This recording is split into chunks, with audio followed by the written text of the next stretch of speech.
नमस्कार विद्यार्थियों। आज हम एक बहुत ही रोचक विषय और एक रोचक अध्याय के बारे में चर्चा करने वाले हैं। विद्यार्थियों, ये अध्याय कक्षा 7 की पाठ्यपुस्तक इतिहास के पाठ 7 जनजातियां, खाना बदोश और एक जगह बसे हुए समुदाय नामक पाठ से लिया गया है। विद्यार्थियों, हम देखते हैं कि बहुत सारी जातियां और जनजातियां हमारे आसपास निवास करती हैं, लेकिन कभी हमने ये सोचा है कि इन जनजातियों की शुरुआत कहाँ से हुई होगी? ये जनजातियां या जातियां कैसे बटी हुई होंगी और इन्हें जनजातियां क्यों कहा जाता होगा?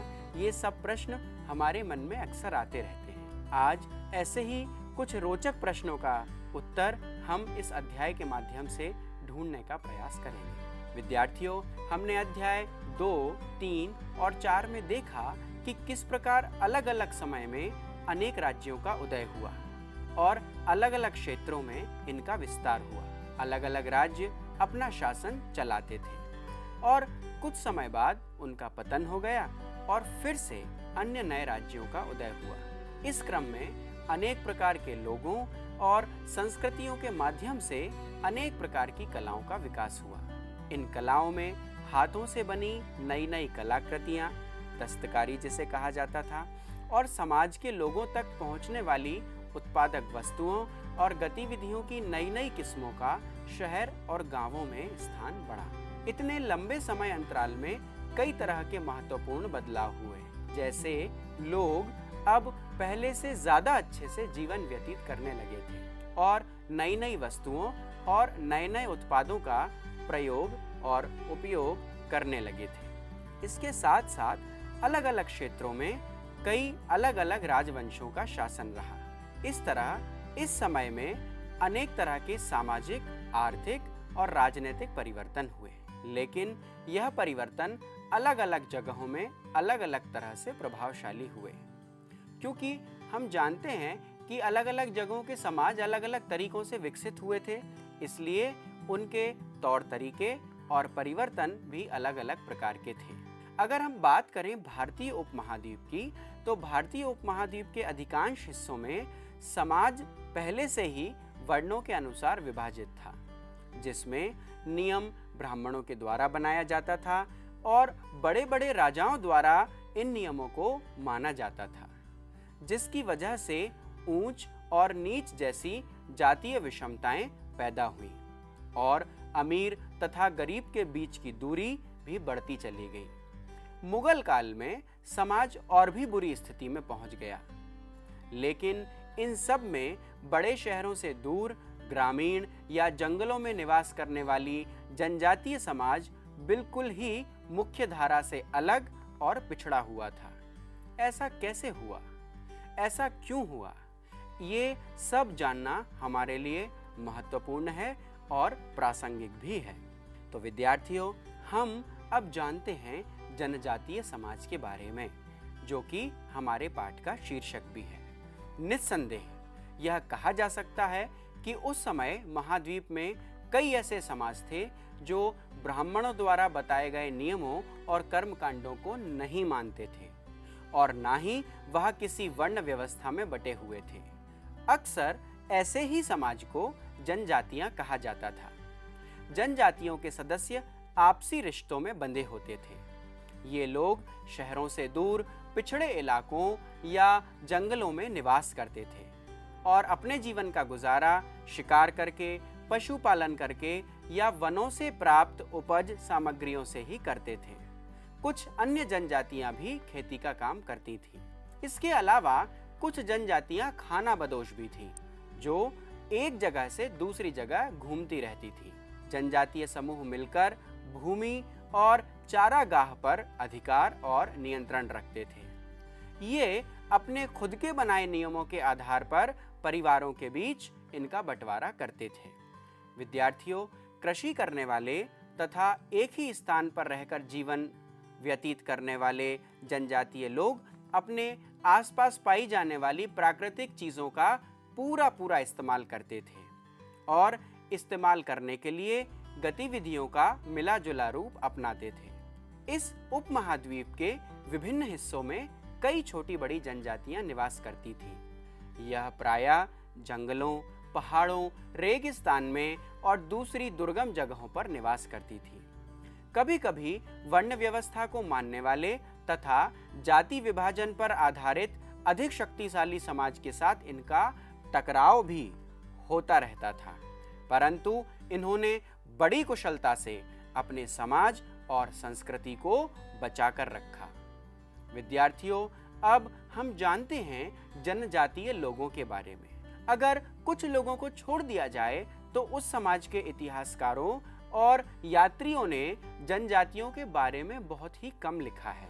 यहाँ पर यह जानना आवश्यक है कि जनजाति शब्द मुख्यतः उन कबीलों या समुदायों के लिए उपयोग में लाया जाता है जो सांस्कृतिक रूप से नगरों तथा गांव में रहने वाले लोगों से दूर एवं विकसित समाज के संपर्क से बहुत दूर रहते हैं।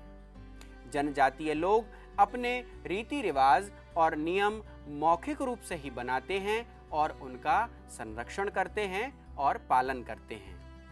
ये परंपराएं पीढ़ी दर पीढ़ी इन्हें विरासत में मिलती हैं। भारत में जनजातीय लोगों का इलाका और प्रभाव समय के साथ बदलता रहा है। लगभग देश के हर एक क्षेत्र में जनजातीय लोग पाए जाते थे। कुछ जनजातियों का बड़े इलाकों पर भी नियंत्रण रहता था।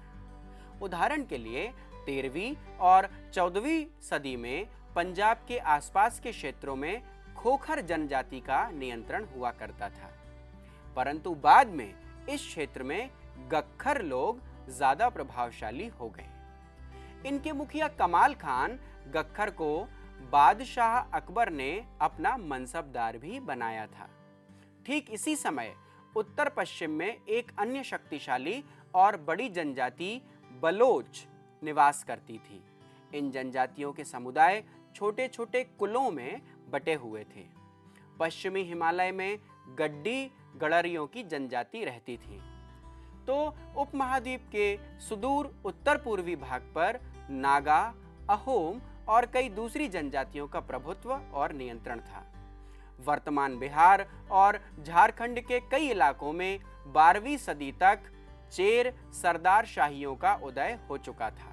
सन 1591 में राजा मानसिंह, जो कि सम्राट अकबर के सेनापति थे, उन्होंने चेर लोगों पर हमला किया और उन्हें परास्त किया और उन्हें लूटकर बहुत सारा धन इकट्ठा किया, परंतु फिर भी वे उन्हें पूरी तरह से गुलाम नहीं बना पाए। औरंगजेब के समय में मुगल सेनाओं ने चेर लोगों के कई किलों पर कब्जा किया और इस जनजाति को अपना गुलाम बना लिया। वर्तमान बिहार और झारखंड क्षेत्र में मुख्य रूप से मुंडा और संथाल जनजातियां निवास करती थीं। विद्यार्थियों, इन जनजातियों के नाम हम आज भी सुना करते हैं, यद्यपि यह उड़ीसा और बंगाल में भी रहती थी। कर्नाटक और महाराष्ट्र की पहाड़ियां कोली, बेराद तथा कई दूसरी जनजातियों के निवास स्थान के रूप में जानी जाती थी। कोली लोग गुजरात के कुछ इलाकों में निवास करते थे। उधर दक्षिण में कोरागा, वेतर, मारवाड़ और अन्य दूसरी जनजातियां भी विशाल जनसंख्या में निवास करती थीं।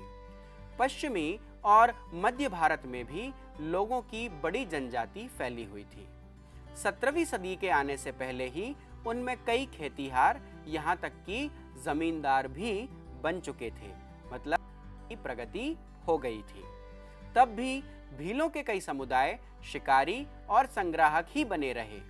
मौजूदा छत्तीसगढ़, मध्य प्रदेश, महाराष्ट्र और आंध्र प्रदेश में गोंड लोग बड़ी संख्या में फैले हुए थे। तो विद्यार्थियों, जैसा कि हमने इस पाठ के शीर्षक में एक शब्द देखा था और वो शब्द था खाना बदोश। तो ये खाना बदोश क्या है और घुमंतू लोग क्या होते हैं, हम उनके बारे में जानने का प्रयास करेंगे। विद्यार्थियों, खाना बदोश लोग प्रायः घुमंतू होते हैं।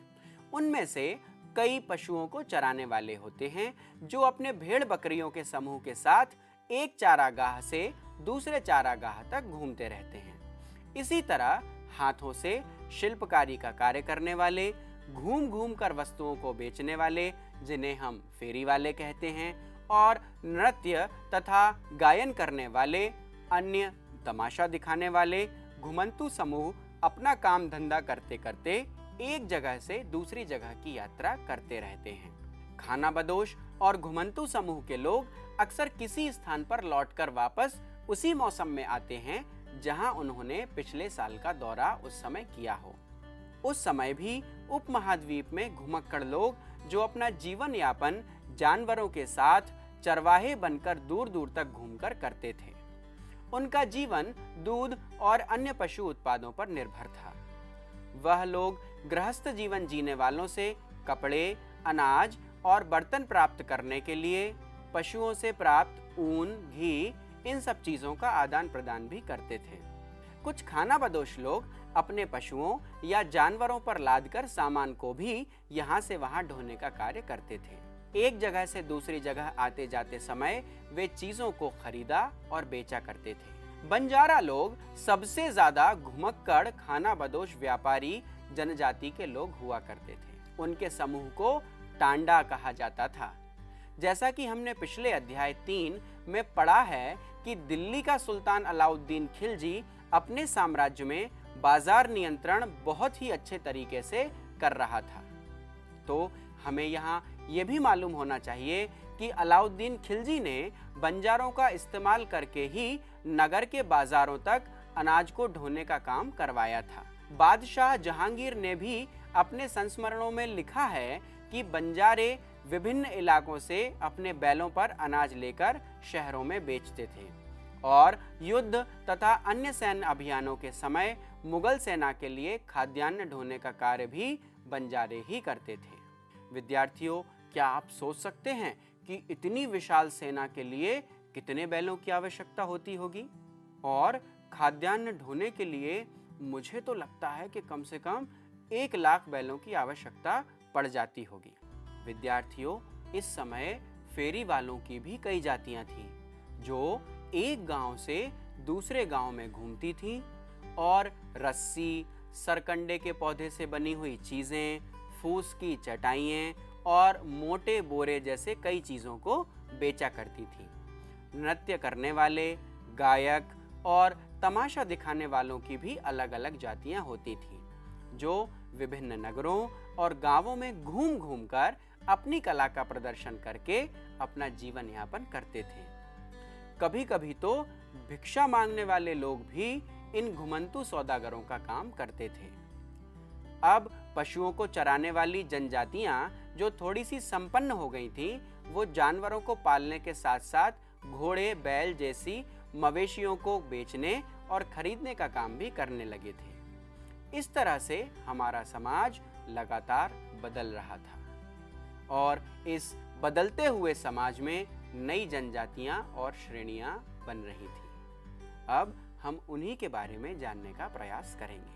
विद्यार्थियों, जैसे जैसे समय बीतता गया, समाज में सभी वर्णों के भीतर छोटी छोटी जातियां उभरने लगी। उदाहरण के लिए ब्राह्मणों के बीच नई नई जातियां सामने आने लगी। दूसरी ओर कई जनजातियों और अन्य छोटे समूहों को जाति के आधार पर विभाजित समाज में शामिल कर लिया गया और उन्हें जातियों का दर्जा दे दिया गया। मुख्य रूप से उन शिल्पियों को समाज में स्थान दे दिया गया जिन्हें हाथों से कार्य करने में दक्षता हासिल थी, जैसे सोने का कार्य करने वाले सुनार, लोहे का कार्य करने वाले लोहार, लकड़ी का काम करने वाले बढ़ई और राजमिस्त्री को भी ब्राह्मणों द्वारा जातियों के रूप में मान्यता दे दी गई। वर्ण की बजाय जाति अब समाज के संगठन का आधार बनने लगी। समय के बदलने के साथ साथ अब समाज की ज़रूरतें भी बदलने लगी और नए नए हुनर वाले लोगों की आवश्यकता पड़ने लगी, जिससे समाज के कार्य आसानी से होने लगे।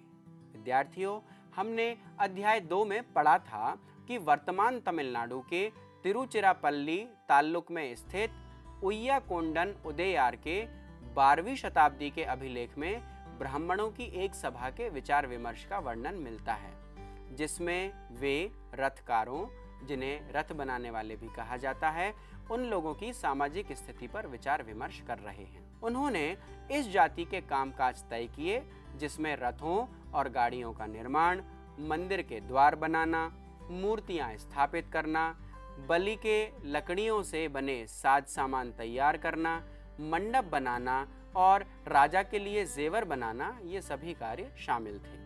11वीं और 12वीं सदी तक राजपूत गोत्रों की ताकत में काफी वृद्धि हुई। धीरे धीरे राजपूत शासकों ने पुराने शासकों को परास्त कर अपने साम्राज्यों की नींव रखी और मुख्यतः कृषि क्षेत्रों में अपना अधिकार कर लिया। अधिकतर राजपूत हूण, चंदेल, चालुक्य और कुछ दूसरी वंश परंपराओं से आते थे। इनमें से कुछ पहले जनजातियों में आते थे और बाद में कुछ राजपूत मान लिए गए। इन शासकों ने अपनी संपत्तियों के उपयोग से शक्तिशाली साम्राज्यों का निर्माण किया।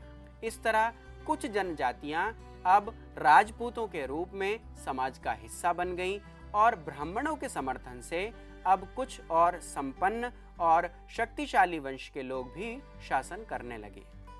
शासकों के रूप में राजपूत गोत्रों के उदय के कारण अब जनजातीय लोग भी वर्ण व्यवस्था को मानने लगे, लेकिन अभी भी शासक वर्ग में केवल वही जनजातीय लोग शामिल हो पाते थे जो शासक के करीब होते थे या उसके परिवार से होते थे। उनकी बहुसंख्यक आबादी समाज की छोटी जातियों में ही जगह बना पाई थी। दूसरी तरफ पंजाब, सिंध और उत्तर पश्चिमी क्षेत्रों में जिन जातियों का प्रभाव था, उन जनजातीय लोगों ने इस्लाम धर्म को अपना लिया था। वह अब भी जाति व्यवस्था को नकारते थे और हिंदू समाज के द्वारा बनाए हुए वर्णों और ऊंच नीच वाली सामाजिक व्यवस्था को स्वीकार नहीं करते थे। विद्यार्थियों, अब हम बात करते हैं गोंड के बारे में। नए राज्यों के उदय का जनजातीय लोगों के बीच हुए सामाजिक बदलाव से काफी गहरा संबंध है। आइए हम इसे नजदीक से देखने का प्रयास करते हैं। विद्यार्थियों, गोंड जनजाति के लोग जो गोंडवाना नामक विशाल वन प्रदेश में निवास करते थे और इस क्षेत्र में सबसे शक्तिशाली और महत्वपूर्ण थे। ये जनजाति छोटे छोटे कुलों में बटी हुई थी और प्रत्येक कुल का अपना राजा होता था और उस राजा को राय कहा जाता था। इनका जीवन मुख्यतः कृषि पर आधारित होता था, लेकिन ये स्थानांतरीय कृषि अर्थात जगह बदल बदल कर खेती करते थे। मुगल काल में जिस समय दिल्ली में सुल्तानों की ताकत घट रही थी, ठीक उसी समय इस क्षेत्र में बड़े बड़े गोंड राज्य छोटे गोंड सरदारों पर भी हावी होने लगे थे। कुछ गोंड राजाओं के राज्य बहुत विशाल होते थे। इसका एक उदाहरण अकबरनामा में उल्लेखित है कि गढ़ कटंगा के गोंड में 70,000 गांव थे। इन गांवों की शासन व्यवस्था किसी एक के अधिकार क्षेत्र में केंद्रित रहती थी। राज्य गढ़ों में विभाजित होता था और हर गढ़ किसी खास गौड़ कुल के नियंत्रण में रहता था और यह गढ़ पुनः 84 गांव की इकाइयों में विभाजित होते थे, जिसे 84 क्षेत्र कहा जाता था। 84 का उप विभाजन बरहोतों में होता था। एक बरहोत में 12 गांव तथा एक 84 क्षेत्र में बरहोत हुआ करते थे। वह जनजाति जो पहले ऊंच नीच जैसी कुरीतियों को नहीं मानती थी और वर्ण व्यवस्था को नकारती थी, अब उनका बराबरी वाला समाज भी बड़े गोंड राज्यों के उदय के साथ साथ उनके समाज और रहन सहन को भी बदल डाला। अब गोंड जनजातियों का समाज भी ब्राह्मणों द्वारा बनाए हुए असमान सामाजिक वर्गों में बंट गया। ब्राह्मण लोगों ने गोंड राजाओं से भूमि दान में प्राप्त की और वो अधिक प्रभावशाली बन गए। कुछ गोंड सरदारों को अब राजपूत बनने की इच्छा हुई, जिसके कारण गढ़कटंगा के गोंड राजा अमनदास ने संग्राम शाह की उपाधि धारण कर ली और संग्राम शाह के पुत्र दलपत शाह ने महोबा के चंदेल राजा सालवाहन की पुत्री राजकुमारी दुर्गावती से विवाह कर लिया। लेकिन दलपत शाह की मृत्यु बहुत ही कम उम्र में हो गई। रानी दुर्गावती बहुत योग्य थी। उन्होंने अपने पुत्र वीर नारायण के नाम पर शासन की बागडोर संभाली। उनके समय में राज्य का और अधिक विस्तार हुआ। सन 1565 में अकबर के सेनापति आसिफ खान के नेतृत्व में मुगल सेनाओं ने गढ़कटंगा पर हमला किया, जिसमें रानी ने वीरतापूर्वक युद्ध किया और अंत में हार को प्राप्त होने पर समर्पण करने की बजाय मर जाना बेहतर समझा। उनका पुत्र भी तुरंत बाद लड़ते हुए मृत्यु को प्राप्त हो गया। गढ़कटंगा एक शक्तिशाली और समृद्ध राज्य था, जो अपने व्यापार कौशल मुख्य रूप से हाथियों को पकड़कर उनको दूसरे राज्यों में बेचने वाले व्यापार के लिए प्रसिद्ध था। मुगल सेना ने रानी दुर्गावती को परास्त करने के बाद राज्य के एक भाग को अपने कब्जे में लेने के साथ साथ गोंड राज्य से बेशकीमती सिक्कों के साथ बहुत मात्रा में हाथियों को भी लूटा और साम्राज्य का शेष भाग वीर नारायण के चाचा चंद्रशाह को दे दिया। गढ़कटंगा के पतन के बाद भी कुछ समय तक गोंड राज्य चलता रहा, लेकिन वह आर्थिक रूप से काफी कमजोर हो जाने की वजह से बाद में उससे अधिक शक्तिशाली राज्यों जैसे बुंदेला और मराठा सरदारों के खिलाफ संघर्ष करते हुए परास्त हो गया। विद्यार्थियों, अब हम बात करते हैं अहोम जनजाति के बारे में। 13वीं सदी में अहोम लोग वर्तमान म्यांमार से ब्रह्मपुत्र घाटी में आकर बस गए और धीरे धीरे उन्होंने ब्रह्मपुत्र घाटी के आसपास निवास करने वाले भूइयां, जिन्हें भूस्वामी भी कहा जाता है, इन लोगों के पुराने साम्राज्य का दमन किया और नए राज्य की स्थापना कर ली। इन्होंने 1523 ईस्वी में चुटियों और 1581 ईस्वी में कोच हाजों को अपने अधीन कर अपने साम्राज्य में मिला लिया। इसके साथ साथ इन्होंने अपने आसपास की अन्य कई जनजातियों को भी अपने अधीन कर लिया। इन्होंने 1530 के दशक में ही अग्निवर्षा करने वाला विस्फोटक अस्त्र आग्नेय अस्त्र का इस्तेमाल किया। अहोम लोग सबसे ज्यादा विकसित लोग थे। इसका अंदाजा इसी बात से लगाया जा सकता है कि सन 1660 तक आते आते ये उच्च स्तरीय बारूद और तोपों का निर्माण करने में सक्षम हो गए। हालांकि अहोम लोग काफी बहादुर और आधुनिक युद्ध परंपराओं और तकनीकों से युक्त थे, फिर भी वो दक्षिण पश्चिम से हुए आक्रमणों को नहीं रोक पाए। 1662 में मीर जुमला के नेतृत्व में मुगलों ने अहोम राज्य पर हमला किया, जिसमें अहोम लोगों की पराजय हो गई। फिर भी उस क्षेत्र पर मुगलों का प्रत्यक्ष नियंत्रण ज्यादा समय तक नहीं रह सका। अहोम राज्य बेगारों पर निर्भर था। बिना मूल्य चुकाए जबरन कार्य करने की प्रथा को बेगारी कहा जाता था और जिन लोगों से जबरन कार्य लिया जाता था उन्हें पाईक कहते थे। अहोम राज्य में एक जनगणना की इकाई थी, जिसके अनुसार प्रत्येक गांव से उनकी बारी आने पर ग्रामवासियों की कुल जनसंख्या के अनुपात से एक निश्चित संख्या में पाईक भेजने होते थे। जनगणना के बाद सघन आबादी वाले इलाकों से कम आबादी वाले इलाकों में लोगों को भेज दिया जाता था।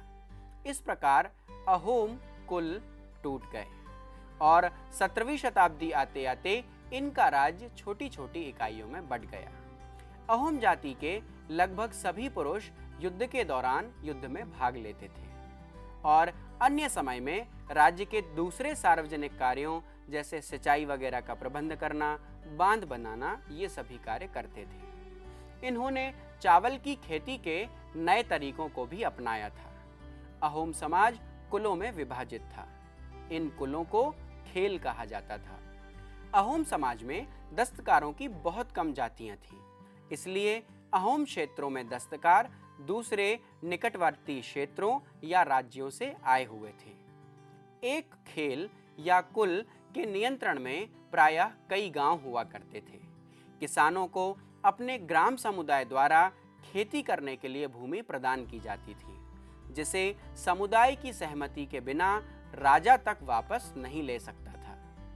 अहोम लोग पहले तो अपनी अलग संस्कृति के अनुरूप अपने जनजातीय देवी देवताओं की पूजा और उपासना करते थे, लेकिन 17वीं सदी की शुरुआत में ब्राह्मणों के प्रभाव में आ जाने से ये लोग हिंदू देवी देवताओं की उपासना भी करने लगे थे।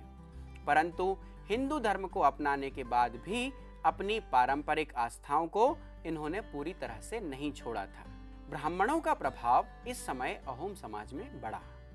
मंदिरों और ब्राह्मणों को राजा के द्वारा अनुदान में भूमि देने का प्रचलन बढ़ा। सिब सिंह 1714 से 1744 के काल में हिंदू धर्म यहाँ का सबसे प्रमुख धर्म बन गया। अहोम समाज एक अत्यंत सरल और स्वच्छ समाज था। कवियों और विद्वानों को अनुदान में जमीन दी जाती थी तथा कवि, विद्वान और नृत्य और गायनकर्ता को प्रोत्साहित किया जाता था और संस्कृत की महत्वपूर्ण रचनाओं का स्थानीय भाषा में अनुवाद किया गया था। बुरंजी नामक ऐतिहासिक कृतियों को पहले अहोम भाषा में और फिर असमिया भाषा में लिखा गया था। विद्यार्थियों, अब हम बात करते हैं मंगोल के बारे में। इतिहास में सबसे प्रसिद्ध खानाबदोश और घुमंतु तथा पशुचारण कराने वाली शिकारी और संग्राहक जनजाति मंगोलों की थी, जो मध्य एशिया के घास के मैदानों, स्टेपी और थोड़ा उत्तर की ओर के वन प्रांतों में बसे हुए थे। 1206 ईस्वी में चंगेज खान नामक मंगोल ने मंगोल और तुर्की की जनजातियों में एकता पैदा करके उन्हें एक शक्तिशाली सैन्य बल में बदल डाला और उनका शासक बन गया। 1227 ईस्वी में अपनी मृत्यु के समय वह एक मजबूत और विशाल साम्राज्य का शासक था। उसके उत्तराधिकारियों ने भी एक विशाल साम्राज्य खड़ा किया। मंगोल साम्राज्य के अंतर्गत पूर्वी यूरोप, चीन और मध्य पूर्व का खासा बड़ा इलाका शामिल कर लिया गया था। मंगोलों के पास संगठित सेना के साथ साथ कुशल नेतृत्व करने वाली प्रशासनिक व्यवस्थाएं भी थीं, जो विभिन्न जातीय और धार्मिक समूहों के समर्थन पर आधारित थी। विद्यार्थियों, क्या आप जानते हैं कि मंगोलिया कहाँ है? तो चलिए आप मंगोलिया को अपने एटलस पर ढूंढने का प्रयास कीजिए। विद्यार्थियों, जिस समय की हम इस अध्याय में चर्चा कर रहे हैं, उस काल में उपमहाद्वीप में कई तरह के सामाजिक परिवर्तन देखने को मिले। प्रारंभ में जो जनजातियां मुख्य धारा से कटी हुई तथा वन प्रदेशों में निवास करती थीं, वह अब ब्राह्मणों द्वारा बनाए गए नियम और कर्मकांडों का पालन करने लगी थी तथा जाति आधारित व्यवस्था में शामिल हो गई थी। इस प्रकार कई जनजातियां अब समाज की मुख्य धारा से जुड़ चुकी थी और जनजातीय लोग तथा वर्ण आधारित समाज एक दूसरे के साथ लगातार संपर्क में आने लगे थे, जिसकी वजह से वर्ण आधारित समाज और जनजातीय समाज एक दूसरे के अनुकूल बदलाव करने में सहजता महसूस कर रहे थे। हालांकि इसके बावजूद भी कई जनजातियों ने सनातनी हिंदू धर्म और जाति व्यवस्था दोनों को ही नकार दिया था और कुछ जनजातियों ने आपस में एकता बनाए हुए संगठित तरीके से बड़े बड़े राज्यों की स्थापना कर शासन किया। इस तरह वे राजनीतिक रूप से भी ताकतवर हो गए, जिसकी वजह से उन्हें बड़े बड़े और मजबूत राज्यों के साथ संघर्ष भी करना पड़ा।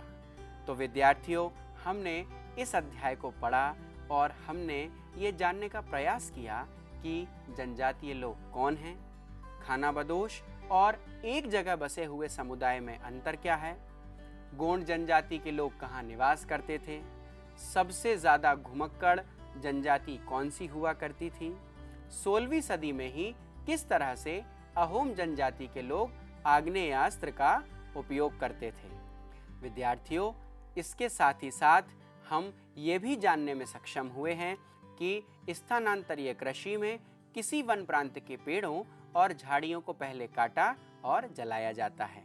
इसके बाद उसकी राख में फसल बो दी जाती है और अगले वर्ष फिर यही प्रक्रिया किसी अन्य जगह दोहराई जाती है।